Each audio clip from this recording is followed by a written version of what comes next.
کریم Nagar MLC انتخابات کی نامزدگی کا عمل شروع۔ MLC انتخابات کے نوٹیفیکیشن کے اجرا کے پیش نظر آج سے 10 فروری تک نظام آباد، عادل آباد، کریم نگر، میدک اضلاع میں نامزدگیوں کی وصولی کا پروگرام منعقد کیا جائے گا۔ کریم نگر کلکٹریٹ میں نامزدگی کی وصولی کے لیے انتظامات کیے گئے ہیں۔ نامزدگیوں کی جانچ 11 تاریخ کو ہوگی، واپسی 13 تاریخ کو اور انتخابات 27 فروری کو ہوں گے۔ ووٹوں کی گنتی 3 مارچ کو ہوگی۔ جگتیال ضلع ویمپلی تالاب میں مگرمچھ کی موجودگی۔ مالاپور منڈل کے ویمپلی تالاب میں پیر کے روز مگرمچھ نظر آیا۔ مقامی لوگوں کے مطابق ویمپلی کے علاقے میں تالاب کے قریب جا رہے کسانوں نے مگرمچھ کو کنارے پر گھومتے دیکھا، جس سے وہ خوف و ہراس کا شکار ہو گئے۔ گزشتہ 4 دنوں سے تالاب کے ارد گرد مگرمچھ موجود ہونے کی اطلاع ملی ہے۔ جنگلات کے اہلکاروں نے مگرمچھ کو پکڑ کر گاؤں کے لوگوں کو پریشانی سے بچانے کی درخواست کی ہے۔ ضلع کی حدود میں سٹی پولیس ایکٹ کا نفاذ۔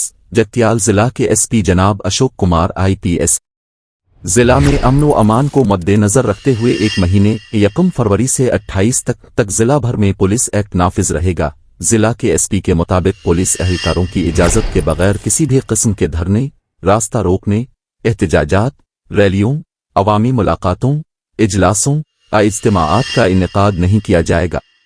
امن و امان میں خلل ڈالنے اور سرکاری املاک کو نقصان پہنچانے والے غیر قانونی اقدامات کرنے سے منع کیا گیا ہے۔ اس لیے ضلع کے عوام سے درخواست ہے کہ وہ پولیس کو اس معاملے میں تعاون کریں اور امن و امان کے تحفظ کے لیے مسلسل کوشش کرنے والے پولیس اہلکاروں کو ہر طبقے کے لوگوں کی جانب سے تعاون فراہم کرنے کی تجویز دی گئی۔ MLA سے حمایت طلب کرنے والے MRPS کے رہنما مادیگ ریزرویشن تحریک کمیٹی کے زیر اہتمام SC کی درجہ بندی کے نفاذ کے لیے 7 فروری کو چالو حیدرآباد پروگرام کے دوران لاکھ ڈھول باجے اور ہزاروں آوازوں کی ثقافتی نمائش اور ریلی کے موقع پر جگتیال کے MLA کوارٹرز میں MLA ڈاکٹر سنجے کمار سے پیر کو ملاقات کر کے حمایت طلب کی گئی۔ جگتیال ضلع کے کلکٹر جناب ستیا پرساد کی صدارت میں نیشنل ڈیزاسٹر ریسپانس فورس کی ٹیم نے ضلع افسران کے ساتھ ایک ملاقات کا انعقاد کیا۔ اس ملاقات میں قدرتی آفات کی انتظامی تدابیر، فوری اقدامات اور امدادی پروگراموں پر تفصیلی بحث کی گئی۔ ملاقات میں قدرتی آفات، خاص طور پر سیلاب، زلزلے، طوفان جیسے ہنگامی حالات میں اٹھائے جانے والے اقدامات کے بارے میں تفصیل سے گفتگو کی گئی۔ ضلع کے افسران، ریونیو، پولیس، فائر سروس، صحت، پنچایت راج، میونسپل، بجلی، سڑک عمارت، پینے کے پانی اور شہری رسد سمیت دیگر شعبوں کے افسران نے اس ملاقات میں شرکت کی۔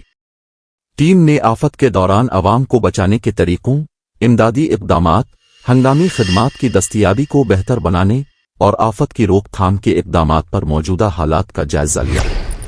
اس کے علاوہ پچھلے تجربات کو مد نظر رکھتے ہوئے آفت کی انتظامی تدابیر میں بہتری کے لیے بہتر طریقوں کو نافذ کرنے کی تجویز دی۔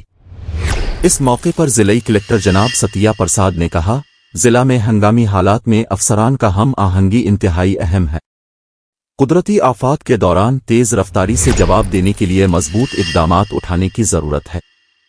پیشگی منصوبہ بندی اور چوکسی کے ساتھ ضلع کا نظام مؤثر طریقے سے کام کرنا چاہیے۔ NDRF ٹیم نے جلد ہی ضلع میں قدرتی آفات کے انتظام کے لیے ایک ماک ڈرل مشق منعقد کرنے کا اعلان کیا۔ عوام میں آگاہی پیدا کرنے کے لیے خصوصی تربیتی پروگرام شروع کرنے کی بھی اطلاع دی۔